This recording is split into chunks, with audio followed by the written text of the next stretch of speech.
ద్రవ్యాల వైపు ఆలోచన చేస్తే వాళ్ళ వెన్ను విరుస్తాము అని చెప్పి తెలంగాణ రాష్ట్ర ప్రభుత్వం స్పష్టంగా చెప్పింది. ఇవాళ మిత్రులారా, ఈ వేదిక మీద ఉన్న మేమెవరం పెద్ద పెద్ద బ్యాక్గ్రౌండ్ల నుంచి వచ్చిన వాళ్ళం కాదు. చరణ్కు బ్యాక్గ్రౌండ్ ఉంది, కానీ చరణ్ని ప్రభావితం చేసిన చిరంజీవి గారు ఏ బ్యాక్గ్రౌండ్ లేకుండా కష్టపడి కింది నుంచి ఈరోజు దేశమే గర్వించదగ్గ ఒక్క మహానటుడుగా ఈరోజు ఒక్క మంచి మనిషిగా గుర్తింపు పొందిండు అని అంటే దాదాపుగా 50 సంవత్సరాల నిరంతర శ్రమ, కఠోరమైన దీక్షతోని వాళ్ళు రాణించగలిగినారు.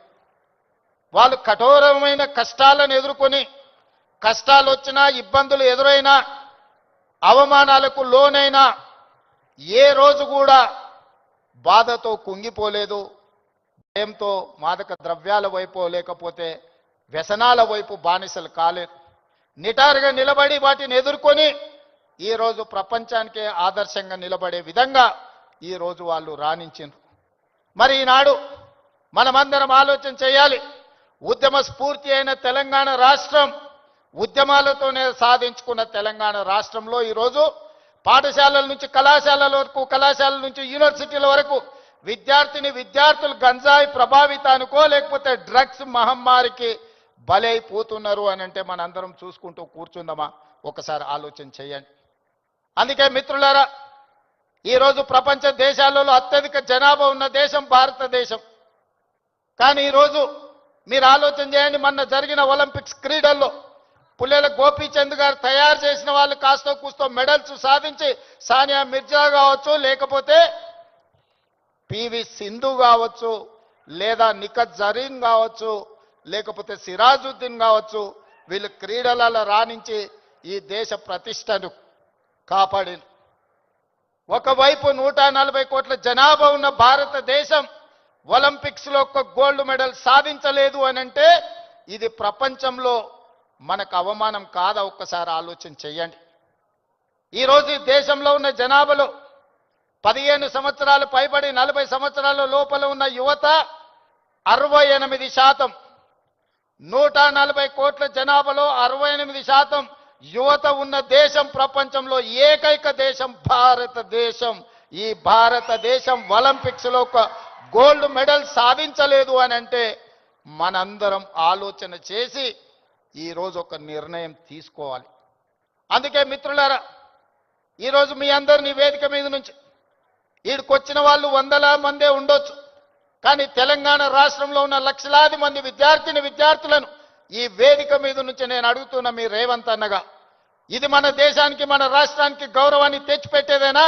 ఈ గంజాయికి బానిసలం అయితే ఈ రోజు ఈ దేశం మనుగడ సాధిస్తుందా?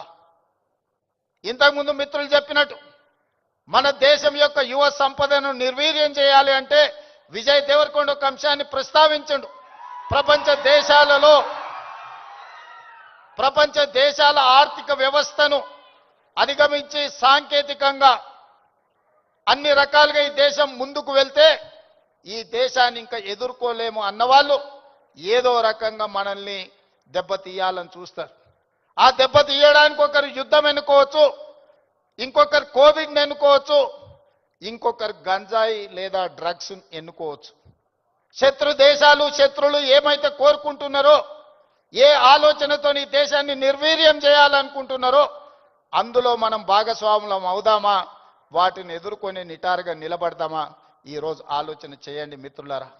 ఇవాళ పంజాబ్, హర్యానా ప్రాంతాలలో, దేశ సరిహద్దు ప్రాంతాలలో దేశ రక్షణకు ఉక్కు కవచంగా నిలబడ్డ పంజాబ్ రాష్ట్రం, పోరాటాలకు దేశ స్వతంత్రంలో అగ్రభాగాన నిలబడ్డ పంజాబ్ ఈరోజు డ్రగ్స్ మహమ్మారిలో కొట్టుకుపోతుంది.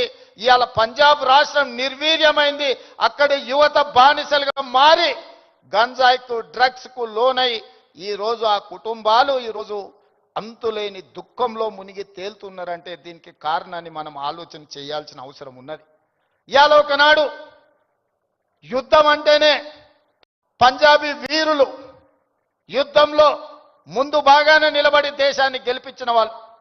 ఈ రోజు మరి అలాంటి వీరులున్న పంజాబ్ రాష్ట్రం నిర్వీర్యం అయిపోయి అక్కడ యువత గంజాయి డ్రగ్స్ కి బానిసలు అవుతున్నారు అని అంటే ఇది ఎంత వేగంగా మనల్ని కబలిస్తుందో ఒక్కసారి ఆలోచన చేయండి. అందుకే డిసెంబర్ 7, 2023 నాడు బాధ్యత చేపట్టిన తర్వాత ఉన్నతాధికారులను మా మంత్రివర్గ సహచరులను సమీక్షకు పిలిచి స్పష్టమైన ఆదేశాలు ఇచ్చిన. ఈ రాష్ట్ర సరిహద్దుల్లో ఎవరైనా కాలు పెట్టాలి అని అంటే 100 సార్లు ఆలోచన చెయ్యాలి. ఈ ప్రాంతంలో అడుగు పెడితే తిరిగి పోము. అది గంజాయి అయినా, అది డ్రగ్స్ అయినా, ఇంకే రకమైన మాదక ద్రవ్యాలు తెలంగాణ సరిహద్దులను దాటనివ్వొద్దు. అవసరమైతే సరిహద్దులు దాటి వాళ్ళ వెన్ను విర్చాలి.